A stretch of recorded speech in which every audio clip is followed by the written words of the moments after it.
Hey my friends, welcome back to the studio. Today I felt I need to talk a little bit about freeing yourself. Are you ready to free yourself, my friend? To anyone who came across this, maybe there's something you need to hear, because every time, I feel this need to talk about a certain specific subject, there's always so many people who say, oh, it's just what I needed to hear. And it is. Like, how many times you kind of get caught up in a loop and you were not even aware that you're in a loop, thinking and feeling about a certain way you feel most of the time, but actually you wanted to free yourself, to experience a bit more freedom, to experience a bit more joy, and to get in touch with that fire of yours that is within you, but you've been too distracted. You've been, caught up in maybe daily challenges or whatever you call as something that is a great influence over you. Why are you giving so much of yourself to it if life is about you? And I don't mean you as, as the ego, like, oh, I want to have more, I want to experience more. But this you that is moving through experiences, that is playing the game, that is learning and growing and experimenting. I'm speaking to this you. Is the fire of yours burning, or is it like almost shut off? Ancient alchemists always said, whatever you do, make sure the inner fire doesn't burn out. And the wood for that fire truly is whatever excites you, whatever gives you passion, whatever puts you into a vibrational state of alignment. So what is alignment? Well, alignment is when you do something almost without feeling like doing it, because it feels so good. Like, it feels so good that it feels like almost it happens by itself. Isn't it the Tao? Like, in the teachings of the Tao, there was an idea of effortless action. And effortless action isn't truly effortless action. It just feels we're doing it with such an incredible joy and passion that we lose ourselves in it, and therefore we become it. We become the process instead of someone who is in the process. It happens in deep conversations. It happens in deep reflection. It happens in conversations with your neighbors. It happens when you're doing something you love. Like today in the morning, I was in my morning meditation and I felt, hey, go and do that. For some time I'm working on one project that I'm very passionate about. But it is taking me a lot of time, so I'm very conscious, like, at what part of my day I'm investing myself into it. So I don't drain out my creativity. But today in the morning, I just go and do it. Just go and do it, and I've done a lot of progress with it. When it will be finished, I will share it with you. But the thing is, when people are not aware with this part of them, they start distracting themselves with social media, with nonsense, with politics, with whatever. Not realizing it's about you becoming the process. It's about you becoming that thing you are doing, that thing that could be done through you. And how many times we need to lose ourselves in our ego, in suffering, in forcing, in all these attachments, and when it will happen. So we can come back to us and recognize it didn't truly help.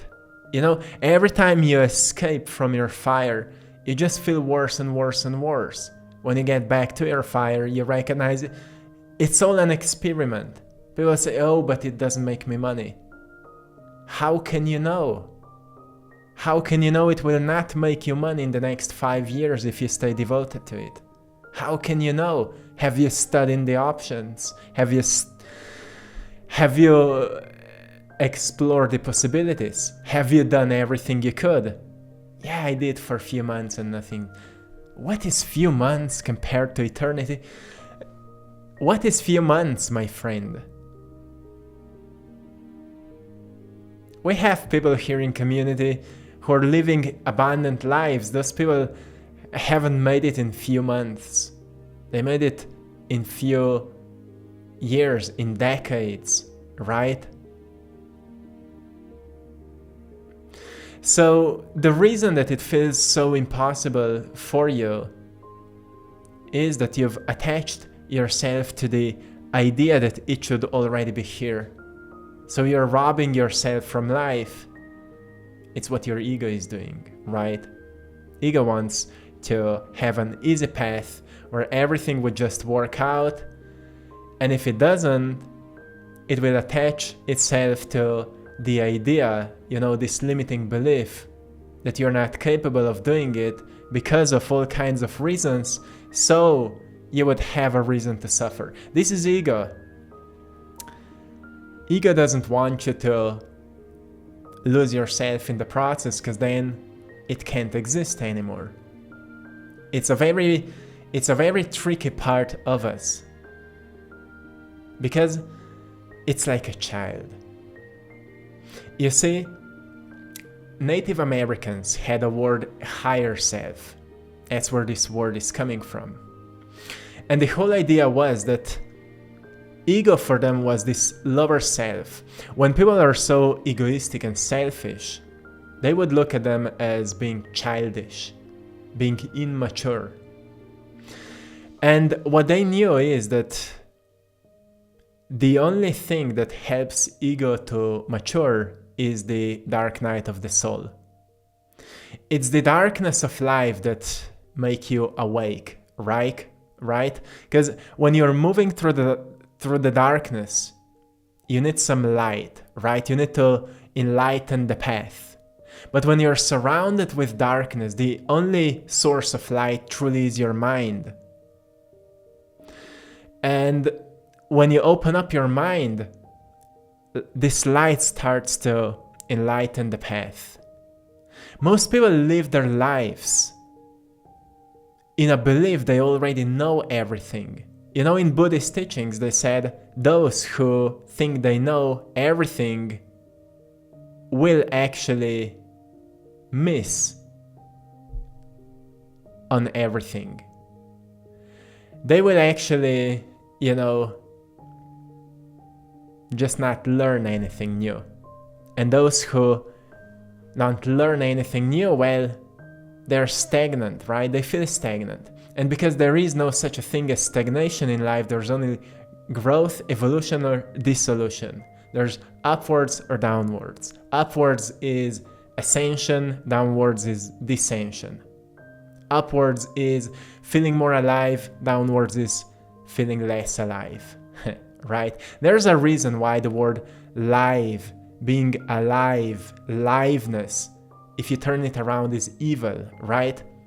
When you don't do things that make you feel alive, you get yourself into the evil.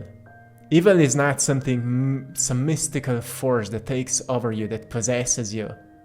It's just living your life with a lack of aliveness, right?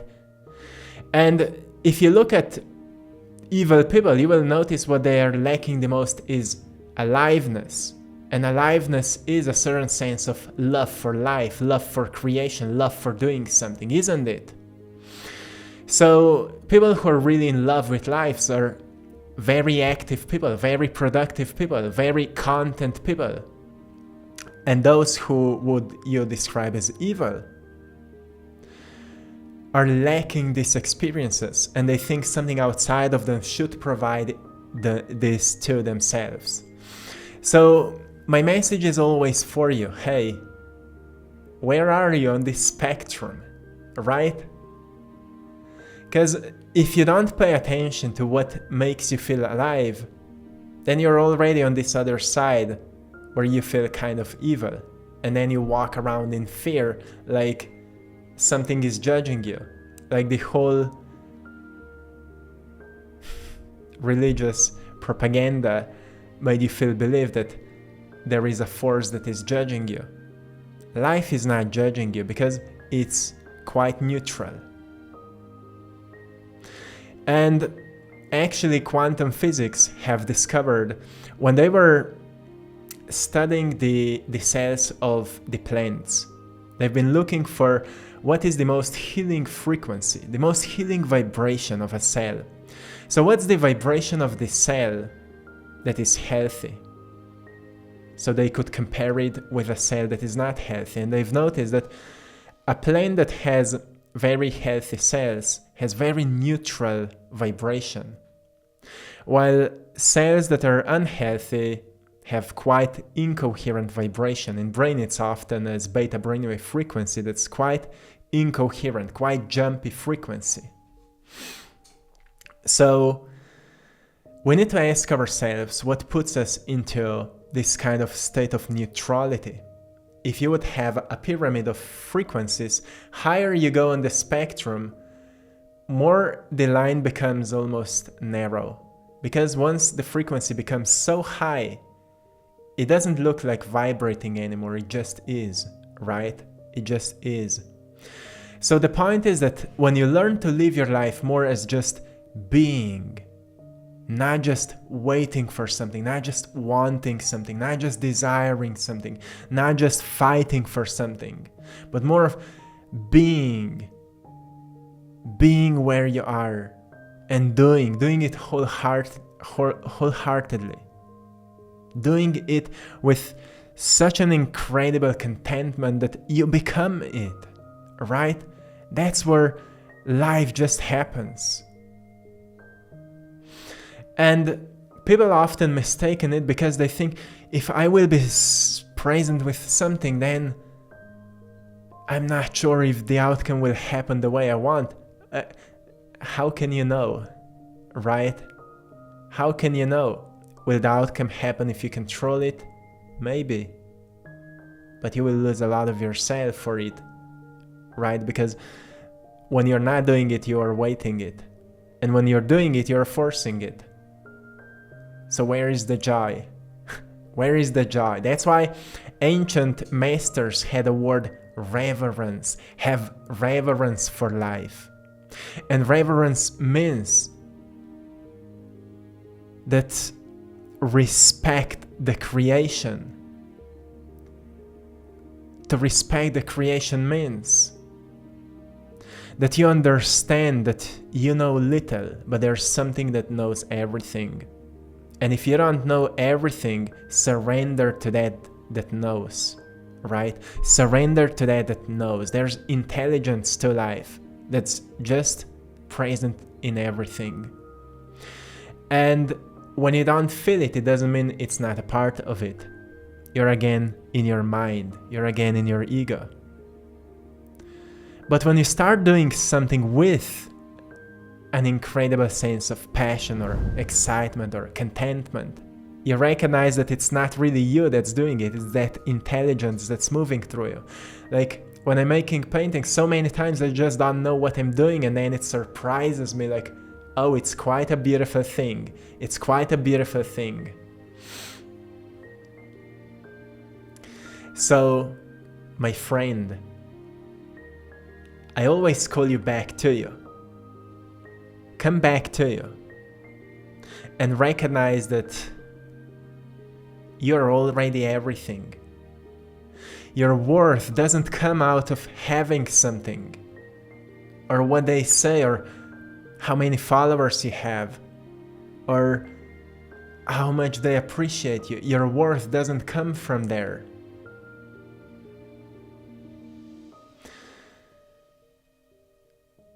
You are already how you define yourself. So why would you stay defined by what you have or what they say if you could be defined by life? Like, who are you? I am life. Look at me, you're looking at life, right? I was created by life. And I want to follow my mentor, right? To create beautiful things, because I'm inspired by nature. So, when you get defined by life, you recognize there is no right and wrong thing. There's just... Nature has this law, which says, don't waste anything. No resources wasted. Have you looked at the nature? Can you notice in nature something that was wasted? There's nothing wasted in nature. And to live, as ancient Greek philosophers would say, it's coming out of Hermetic teachings. Live in accordance with the law of nature, or laws of nature, which says, stop wasting resources. Your main resource is time. You may say time is an illusion. Yeah, it is, but it's really in third-dimensional experience. How much time are you wasting? You see, if you would be less distracted, you would be more connected. And when you would be more connected, you would just know what to do. We are existing all the time on these 3 different levels. It's mental, it's spiritual, and it's physical.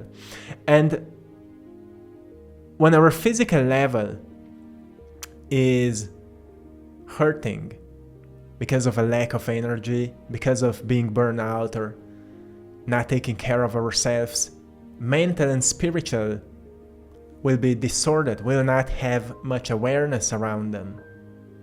So you need to take care of your physical. Stop blaming your environment and take on the responsibility for your physical body. It's a beautiful vessel, right?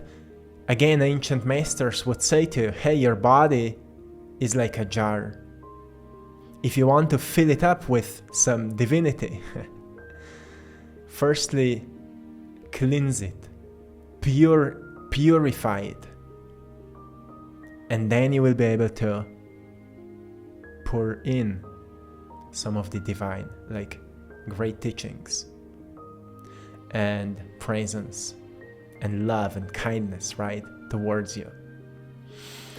When you take care of this, your mental world will also become more organized. You will start to think more clearly and you will become more present. Yeah, it will happen. You will start actually attaching yourself to what you have and attaching your worth to what they say. You will notice that you're already everything.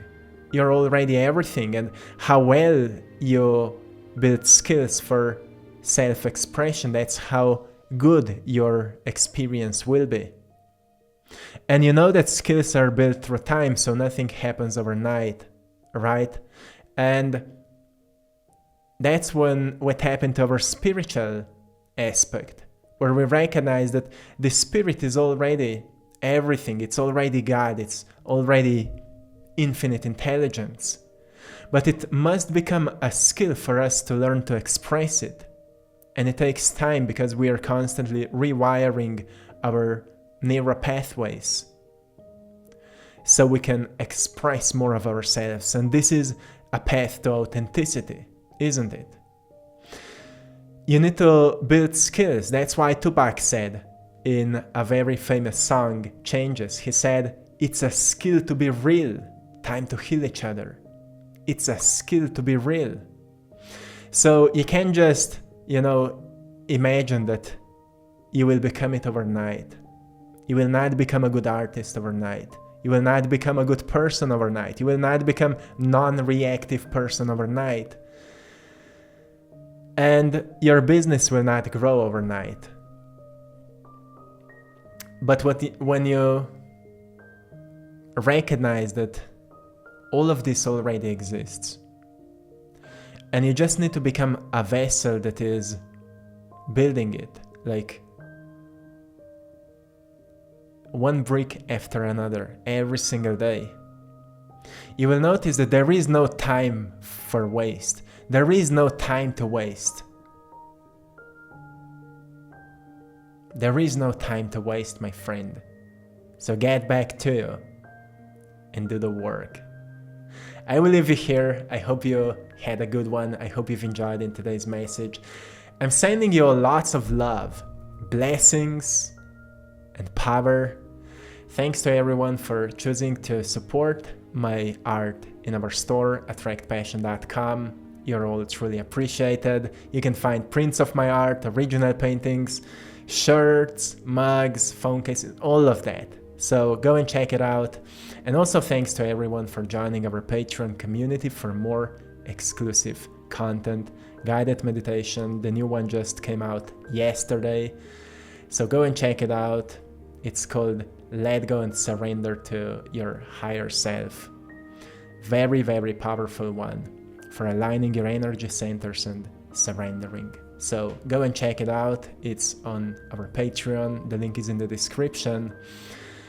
And till next time, one love.